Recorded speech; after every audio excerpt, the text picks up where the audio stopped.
Hey, big old freak, big booty, big old what's up? Your girl G here. Welcome back to my channel. We're gonna get right back into it and talk about P Valley, Pussy Valley, y'all. This show, I just tell you, it's one of my favorites. It's just so raunchy. It's good. It's rated R. Like, it's just something different. A whole totally new scripted series that we didn't even know we needed, y'all. It's such a good break from reality TV to watch something that's just, it's just so dirty. It's good, y'all. Ooh, y'all, it's too much. But we gotta go ahead and get into the episode because there's a lot to break down. If I miss anything, drop down in the comments so we can talk about it there. I had wrote some notes on it, but then those hoes got deleted. I don't know how the heck that happened, but it just did. So we just gonna go off the top of the dome in this review, all right? So basically we open up the episode with good old Thelma and Louise, Autumn and Mercedes ripping and running with 600 different wigs on to collect the money from Telemax. They have been going from here to Timbuktu and cashing out $9,000 each or $10,000 each from this bank account. Now, we all know that the baby daddy has been hot on Autumn's tail, so she needs to figure out something soon because once he catches her and knows that she's been stealing all his money, or what she calls retribution, it's gonna be a problem, all right? I don't know what the heck is under my eye right here. But, so yeah, so they're sitting there doing that, and then we see, we see Mississippi, or did we see Clifford? What order did that go in? I think we saw Mercedes go to see her daughter. So we know Terica has been, you know, doing her thing with Shell instead of Mercedes because of how the relationship is. And then Shell told her that Terica couldn't dance in the group anymore because she feels like it's a bad influence. So we see Terica out there struggling to be in the cool kids club, the white kids club, you know, trying to be Venus and Serena on the court. So Mercedes sees her and, you know, pulls her over to the side and was telling her, you know, she's sorry that she didn't get a chance to see her. You know, so much happened and she promised her she was doing everything she could to see her. And Terica's not trying to hear it. She's like, you always, you know, lying and letting me down and telling me you're going to do something and you really don't. She's like, I saw you on the Chuckalisa News. We all know we saw Mercedes on the news from whooping good old Miss Patrice Woodbine's ass, okay? Whooped her ass, and she needed to, okay? I would have mollywhopped Miss Patrice Woodbine every time I see that hoe on site. Any type of song you can think of, Nuck if you buck, if you want it, you can get it, let me know. Any song you can think of. Look, Miss Patrice, you gonna get these hands, because how dare you take my money that I've been shaking my ass for 7 years for, and being in the club, and you take my money, steal it, and you take the gym that I'm working for? Girl, in the Father, name of Holy Spirit, Jesus Christ, ooh, Shamanahaya, I will whoop your ass in the name of Jesus, okay? Ooh, Miss Patrice, that just raised my blood pressure thinking about it. I swear, thinking about it every time. Mercedes, do what you do. Every time you see her, like I said, whoop that trick, okay? But off from that, because that just pissed me off all over again, let's get back into the storyline, which is, you know, she got set back from beating up her mom and going to jail. And it just seems like that's how life is working out, which is, you know, every time she takes 2 steps forward, Knife is locking her 3 steps back. And it's just like, as a viewer, we know she's really doing everything she can to see Terica, but as a daughter, as a kid that, you know, is not with her biological parent, she's feeling abandoned. And it's like, well, damn, like, if only she could see, like, she really is trying. And she's like, you know, I want you to be, you know, I'm trying to get my gym back and I want you to come back on the team because I know you love to dance. And she's like, it's not that I love the dance, it's that I love being with you. And it's like, ugh, dagger to the heart. Like, this shit just hurt when she said that. So Shell ends up coming over and dismissing Terica and was like, you better go play tennis. Like, damn, you ain't know how much Serena made last year. So she's looking at Mercedes like, look, what you want? Like, I'm tired of you coming over here and disappointing my daughter. And she's like, my daughter? She's like, last time I checked, I'm the one who pushed her out of my cooch. Like, no. She's like, every time, you know, yeah, that might be true, but I have her. I've been taking care of her. And she's like, man, Cortez be rolling in his grave. She said, Cortez ain't doing shit. Like, I burned him up, cremated him, and he's in a vase on top of a shelf right now. I was like, well, damn, okay, Shell. But basically, she's like, you can say all you want, you know, I've been trying to give you time after time. You were supposed to have her this past weekend, but, you know, when you don't come, I'm the one picking her up off the floor when she's crying when you don't show up. And Mercedes like, look, come hell or hot water, I'm gonna come get my daughter. I'm gonna show you that, you know, I'm ready to be her mom. And she's like, look, you gotta prove it to the courts, yeah, but you also gotta prove it to me. And it's like, well, you going up an uphill battle, Mercedes, but I don't think she's gonna give up, and she shouldn't. So she ends up leaving, get back in the car with Autumn, and Autumn's just kind of looking at her, and she's looking at her like, excuse me, hello. And she's like, I ain't saying nothing. She said, girl, even when you quiet, you be saying a whole bunch of shit. So, you know, Autumn didn't know exactly what to say in that moment, but you could just tell it was just kind of like awkward. But Mercedes ended up seeing this pink gun in the car, and she's like, where you got that? She's like, well, we got all this money, like, we need protection. She said, does it protect you from dead man's widows and stuff like that? Kind of like a little joke. So after that, we see Clifford all up in his bed, looking at the sky, the fan, trying to figure out how the hell he's gonna pay for Pynk, for Pussy Valley, for Pynk, the Pynk, as they say, because it's about to go up on auction. And guess who texted him? Lil Murda, talking about, hey, Wody, like, when you gonna let a motherfucker take you out? And, you know, he's like, I still ain't playing. I'm trying to let you when you gonna let me take you out? And Clifford sees the message, and he just puts the phone on his chest, and he balls up, and you can tell he's like, y'all, he in love. He sprung up off the D. Lil Murda put him up against that jukebox, and, you know, did a whole bunch of things and whispered him a bunch of sweet nothings, and now they both, you know, digmatized between each other. But in the midst of him, you know, being in love, downstairs, we see somebody dancing around, you know, smoking their blunt and, you know, listening to old music, vibing out. That kind of sounds like a good idea. But nonetheless, the woman turns around, and guess who it is? Miss good old Loretta. Y'all, I love that they put her in this, and you can tell for it to be a first, like a new show, its first season, for them to get somebody as legendary as Miss Loretta, you know that they saw some potential in this show to be able to get somebody like that. But nonetheless, she's downstairs, you know, doing her thing, grooving. Clifford comes down, and he's trying to get in the kitchen or whatever, and she's like, I got some neck bones or whatever. And he's like, what you doing? She said, you know, they say weed's supposed to bring your sight back. And she's like, it don't, but it sure make you forget about it. And she's blind, I guess, from having the sugars, you know, the diabetes. And, you know, she's just, you know, living life. Even though she can't see, she's like, my feet still can't move. She's like, them little girls at the club ain't got nothing on us. We was dropping and dipping it low before they could even, you know, their parents were even thought of. Y'all know Miss Loretta almost did a split. Like, she put that back leg back and flew back up. I said, let me find out Miss Loretta got a little old hole back in her little soul. So Clifford lets her know, yeah, you doing all this dancing, but how are we gonna cover the paint because it's about to go up on auction? And she's like, what do you mean? He's like, yeah, it's made it a whole bunch of times, but we really might lose it this time. She's like, oh, why? He's like, this is why. He pulls out all that mail, all those past dues and all those loans and stuff, and because the loans didn't do anything. She's like, yeah, I signed stuff, but you signed stuff too. He's like, yeah, I did before the champagne room. He said, I ain't want no Alizé room. I wanted a champagne room. I think, yeah, Alizé or something like that.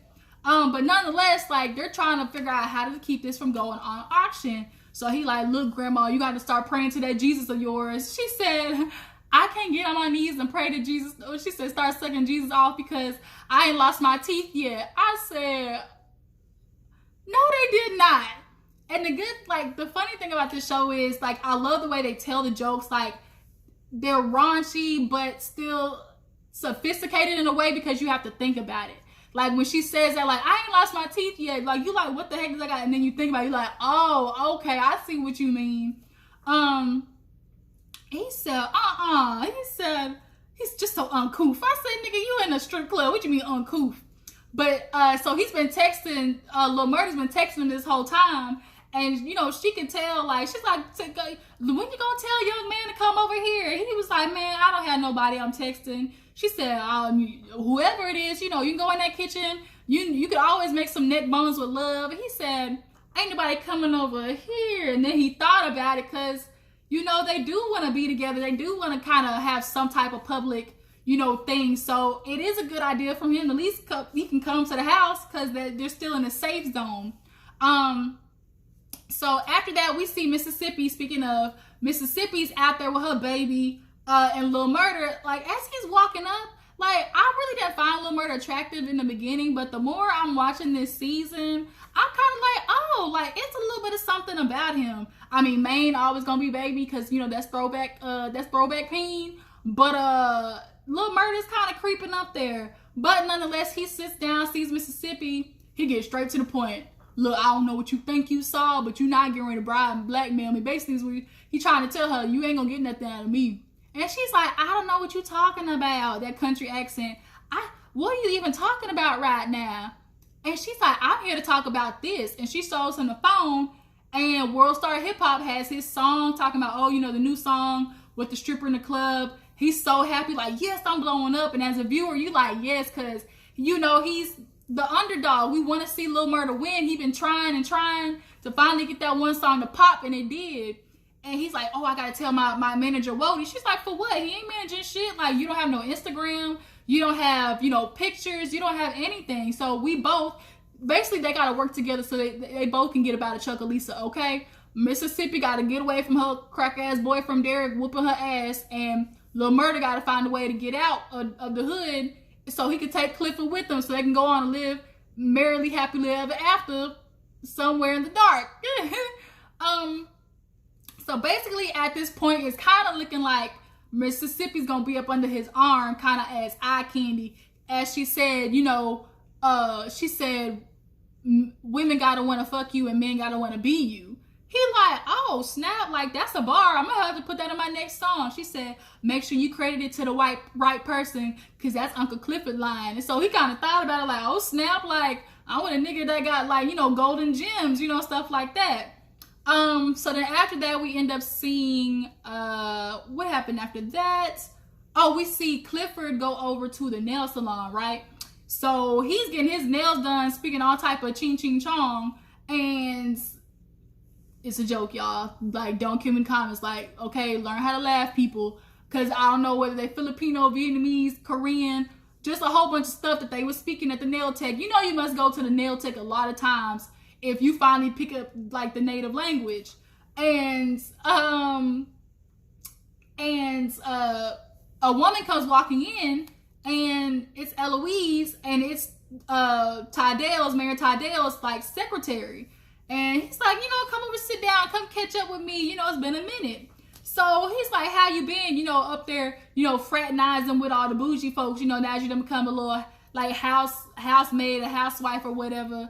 And she's like, it's whatever. He's like, girl, you could have told me they was coming after the Pynk, ever since, that was your old stomping grounds. And we started realizing, oh, she used to be an old hoe too. Like, she used to strip back in the day. Like, he's like, I'm your, you owe me that, this is, you the first hoe I graduated and everything. And she's like, I always have gratitude for you, Clifford, that was my old stomping ground. You were there for me. He was like, exactly. So any type of tea, piping hot or lukewarm, bitch, let me sip it. And she's like, I am, basically like wallpaper. They're like a wallflower. Like she's going to hear everything that they talk about because Mayor Tydell treats her like ass anyway. So she's just in the room taking everything in. So he basically told her, look, you the first hoe I graduated, but make sure you not the last. Telling her, look, I helped you fly the coop. I helped you get your wings, burr, burr, burr, burr, and fly up out of here. So let's get the other ones to do the same. So after that, we end up seeing, I think, Autumn and Mercedes go out to eat. Yeah, they end up going out to eat, and they're talking about the plans and stuff like that for the next transactions or whatever. And she gives her the money, and she's like, oh, I need your locker number. She's like, girl, don't you ever try to hide no money in a locker? She's like, well, shoot, it's better than hiding in a church fund. And she was like, well, damn, bitch, my touche. So then as they're eating and talking, oh no, she tells her to put it in an offshore account with some Bitcoin, a whole bunch of technical stuff. So I'm like, what kind of like high class scamerization is Autumn from? Like, she knows a whole lot of stuff about Bitcoin and offshore accounts. Like, something ain't right here. The milk is spoiled there, okay? And they're talking, and guess who come walking in, y'all? It's Andre. So she tries not to look at him, but she's kind of giving him the, I don't want to look, but I'm peeping you type thing. And he's doing the same thing. And Mercedes is sitting at the table like, well, damn, like, shoot, he not even looking at me, and I'm getting pregnant. So she's like, we haven't talked in a week, She's like, well, that's it, like, you're done? She's like, yeah. So he leaves, and they get ready to pay the check, And the waitress is like, oh, don't worry about it. That man paid it. Mercedes said, man, look at this shit here. She said, I can't stand you light, bright yellow heifers. And it's kind of like going back to kind of the reason why Mercedes didn't really like her in the first place, because the way Autumn walked in the club was like her shit don't stink because, she's, high yellow skin. And they kind of I like how they kind of throw that in there subtly, like kind of like that, brown, dark skin chocolate women versus like the light skin. Because that's kind of how society has made it. Like, you lighter, you gotta be better. The whiter, the better. So speaking of whites, we see Andre go talk to the brothers and to try and get them to sign this paper. The two little white crack-ass crackers, I'm saying that because of where they're at in the South. And that's basically how the line is divided between, even though it's current times, like there's still very old Southern thinkers, like black people / niggas on one side, and the white people / crackers, like Chris Rock says, crack-ass crackers on the other side. And they're treating Corbin like shit because the brother was like, oh, because the one dude's like, oh, I can't wait to get this money and get drunk. And the one brother's like, speaking of drunk, I'm on my way there.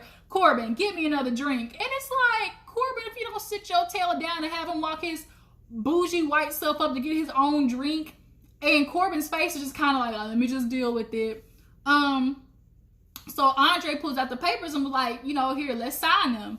And the brothers were like, let Corbin go first because he's been the problem child. So you could tell Corbin is struggling to sign it. He's trying to stall, and he's just like, I can't do it. And it's like, man, see, I knew it, Wayne. He was gonna do this shit again. I'm so sick of this. And Andre was playing with some shotgun in the beginning of the scene. So the brother decides to pick up that shotgun and starts swinging it around the room.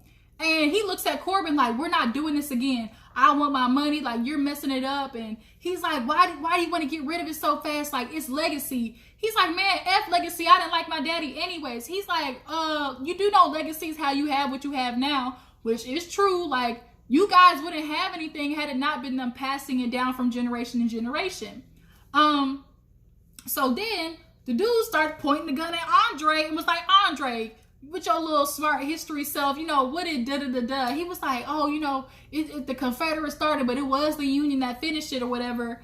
And he's like, well, I'm going to finish this now. And Corbin's like, I'll sign it. So he finally signs the paper. And Wayne or whichever brother was cocks the gun open and was like, look at there, there's no bullets. I said, damn, he got him. I would have hopped over that table. Had I been Corbin, I would have jumped that table and whooped his ass. Don't you ever point no gun at me. So Andre, seeing that, you could tell was very put off by what just happened. But now he has all three of their signatures, which we'll see how that works out later in the episode. So, Clifford ends up having, Lil Murda over and they're vibing. He has his wig on, looking real bougie based with this little satin robe and everything on. And Lil Murda and him are just enjoying their time because Loretta's in there talking about old times at the club and, dancing and music and everything. And, it's kind of normal. Like, it feels right. And she can, even though she can't see, she can tell the vibe is right between, Clifford and Lil Murda. And Lil Murda ends up getting a text message from one of the producers and was like, hey, come through. Like, we can do some beats. And he's like, oh, I'll let you know when I'm on my way. And Clifford sees it. He's like, you got to go? He was like, oh, nah. So it's like Clifford he got Lil Murda sprung too. They both sprung up off each other. I'm sprung. How'd you get me? Got me doing things I never do. You cannot look at them and not think of that song. But nonetheless, they're going around looking at pictures and stuff. I just really love that scene. Something about it just made me feel all warm and tingly inside. And shoot, it made both of them feel all warm and tingly inside too. And he looks at the little picture of Clifford. He's like, oh, what's this snaggletooth nigga? He's like, man, forget you. And Loretta started laughing. She said, man, that boy came about the vagina switching, hip switching. And he's like, you know what? That is true. And they sit down and, Lil Murda pulled out that good for Miss Loretta so she could get lit with her little blind self. So after that, we see, I think, Autumn and Mercedes get some more IDs from Maine. And Maine is looking at Mercedes like he want to do a couple of things, Mercedes looking at him like she willing to do a couple strange things for a piece of change, but she's not gonna go there with him. They basically just kind of like flirt with the line of like, ooh, you know, I'm feeling you, you feeling me, but we just not gonna go there quite yet. It's kind of a little bit of, you know, like a little bit of foreplay, the way they kind of are writing these scenes with some of these characters. But she gets the IDs and walks away, and Autumn's looking at her like, girl, you not gonna hop up on that pool stick? Like, what are you waiting for? She's like, girl, I don't do anything in my own backyard. And she's like, girl, you better than me, because had I seen Maine, it would have been on and popping. Yeah, I agree, Autumn. You know, I like Maine. Matter of fact, between Maine and Lil Murda, who would y'all pick? Drop down in the comments and let me know. So she ends up giving her the money and was like, let me go to the bathroom. And on the way to the bathroom, she stops and sees the room that Mercedes has made up for her daughter. She's like, you must be hard of hearing. And she was like, oh, you know, my bad. And she's like, but do you like it though? And she's like, yeah, it's beautiful. I love the walls. She's like, yeah, but now she doesn't like purple. She like green. And she's like, well, shoot, at least she's like her mom. And, you know, she's sitting down and talking about how she's worked so hard for this room. And, you know, she's ready to be the chance to, you know, to see her daughter. That's why she's still here in Chucalissa. Instead of moving away to like Atlanta and stuff like that, she wants to be around her daughter. And Autumn's like, you know, I get it. Like, it's hard to be without him. And, you know, but at least you get to see yours again. I'll never see mine. And she's like, just, you know, remember to always fight, because, you know, you never know when you get that chance again. And she ends up getting emotional and going to the room, into the bathroom for real this time. So we see Mississippi in the studio with Lil Murda, you know, trying to make publicity for both of them. And he's got to get a new song. Like, he's got to continue with this heat, strike while the iron is hot. And they're all on the gram and showing everybody in studio, and DJ Never Scared and stuff like that. And they sit down and he's talking to him like, yeah, you know, the manager was like, yeah, it's a good thing we got to end. And Lil Murda's like, what the f you mean by that? He's like, hey, slow your roll. Like, I ain't, what's that boy's name? Pookie? One of them names. I think that's what his name is. Pokey, something like that. But basically, he's saying, look, you ain't got to beat my ass like you did the other dude. Because remember, he beat old dude up. Poochie, I think that's what it was. Beating him up for calling him a punk. But he's like, yeah, you're doing all this publicity. The one dude, the DJ Never Scared, was like, but you ain't got no another hit. Like, you better be up making another song. He's like, man, I got this. He said, well, my producer hit me up, said that you missed the session the other day. Where was you at?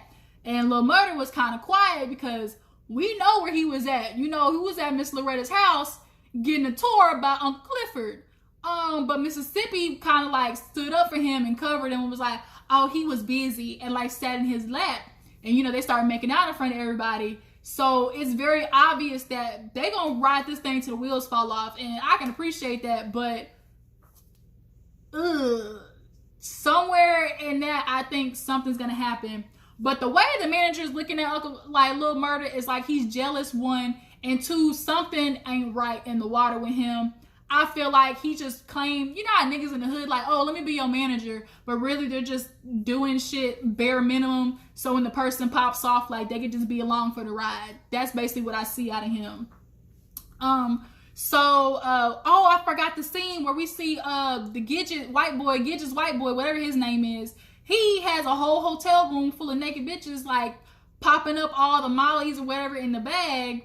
And he's naked himself. He gets a knock at the door, and it's a BL, JL, something like that. LB, I think that's what it was, LB. And he opened the door, ball swinging. I was like, goodness. But I do like the fact that they equal opportunity nudist on this show, because a lot of times on TV shows, they have no problem showing women, you know?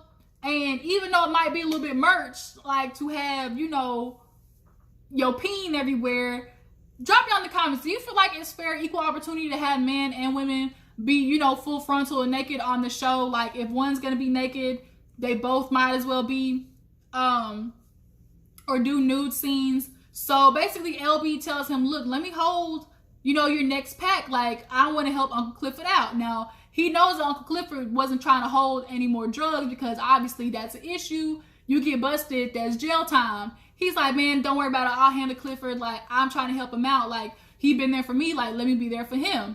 So he's like, look, I'll give you $5,000 for the next, stash. So back at the club, finally, we see, Mississippi. She's in the back, all dressed up with her little star, titty stripe, her floss and stuff. Look really cute. But everybody's seen her, blow up on the internet and stuff like that. So Clifford walks in after he's seen the club, be full of money and stuff. He like, all right, girls, you better get out there. Money shaking, make all the bitches want to fall. So much money, all the bitches want to crawl. I'd be thinking of Mike Epps. And then the Players Club, when Dollar Bill hit that little button, and it's the sign, you better get your ass up out there because it's money. That's just what I thought of. Man, Players Club, that's my movie. This is really what this made me think of. Players Club, if you ain't seen it, go watch it. But nonetheless, Mississippi's back there, blowing up, and all her friends was like, what's Derek gonna do? And she like, he's just gonna have to accept it. But it's like, girl, you been getting your ass whooped. Lil Murda seen it, Diamond seen it, Clifford seen it. Like, girl, you can't keep covering up your face when you got big ass blue and purple marks all on you everywhere. So she gets up because she sees Autumn at the locker and was like, excuse me, like, what are you doing back here? And she's like, that's Mercedes' locker. And she's like, you just gonna take it? She said, well, you just gonna take her spot? And it was like, well, damn, okay then. She's like, but the difference between me and her is I keep up, or I protect my own, or something like that. Oh, she's like, I don't mind giving back. So she gives her the combination to her locker because she has the gun in there, and she like turns Mercedes' cheek, and she got that big ass bruise right there. And Mississippi just kind of like looked or whatever. And one of these days she's gonna go in there, get that gun, and put 2 hot ones in Derek's behind. And I can't wait. Either that or Diamond, his little fine self too. Come on, Diamond, go get your woman Keyshawn. Let her know you make anybody disappear. So after that, Mississippi goes on stage. She's dancing, vibing and stuff. And I love how they edited the emojis into the scene and stuff like that. And after she's done dancing, she goes to Clifford. It's like, look, like, we can really do this thing. Like, let me be the headliner. He looking at her like, girl, you just bringing a little bit of people in. Don't get ahead of yourself. But she's like, we need something. Like, let me headline and we can call it Murder Night. So he thinking about it. He like, girl, don't you play me? Was that him that brought it up? She's like, no. She's like, man, Clifford, don't worry about it. I'm going to put it on the internet. Let's make this thing pop. He wanted to act salty, but he's like, let her do her thing. And it's good to see Mississippi's gaining her confidence. She's kind of finding her way back, because we all remember she was talking to Mercedes and was like, what am I going to do? Like, I'm just a pretty face and everything like that. Like, you could tell Mississippi's grown into her own. And that's also a bad thing too, because in a toxic relationship, men do not like seeing women get their power back, and that just makes them want to beat them down even more. So she better hurry up and get out of that apartment with Derek, because he's gonna come hunting her ass down like how Autumn's baby daddy's doing her. So we see what happened after that? Oh, we see Andre talk to the dude that is the owner of the casino and was like, oh, I couldn't get them to sign. Let's just do a lease agreement. He's like, a lease agreement? He's like, yeah, let's just do that. So he convinces him to do it, but he already has the signatures. Andre didn't like the fact that, 1, he pointed a gun at Corbin, but 2, he pointed the gun at him like he did something, and now he's really starting to sympathize with Corbin's position, and it's trying to help him out, and I can really appreciate that. So since he has the signatures already, he can just write lease agreement on top instead of a full-on buyout. So he actually ends up talking to his wife after that, and she's a black woman, like a chocolatey, like soul sister with natural hair. I thought she was white for some reason. With a name like Brittany, I know that's kind of stereotyping, but I just wouldn't have thought, Brittany was a black woman. So he's talking to her and saying how he got this deal and everything, and she's like, you don't want to bite the hand that feeds you. He's like, I know I'm trying to do what's good for, Chuck and Lisa. This is my home. And she's like, no, Atlanta is your home. He didn't like hearing that. So he basically gets salty when she tries to tell him how much, she wants him to come home and she misses him. He hangs up in her face. He closes the computer. And it's like, well, damn, Andre, then, okay, we see where you're going with this.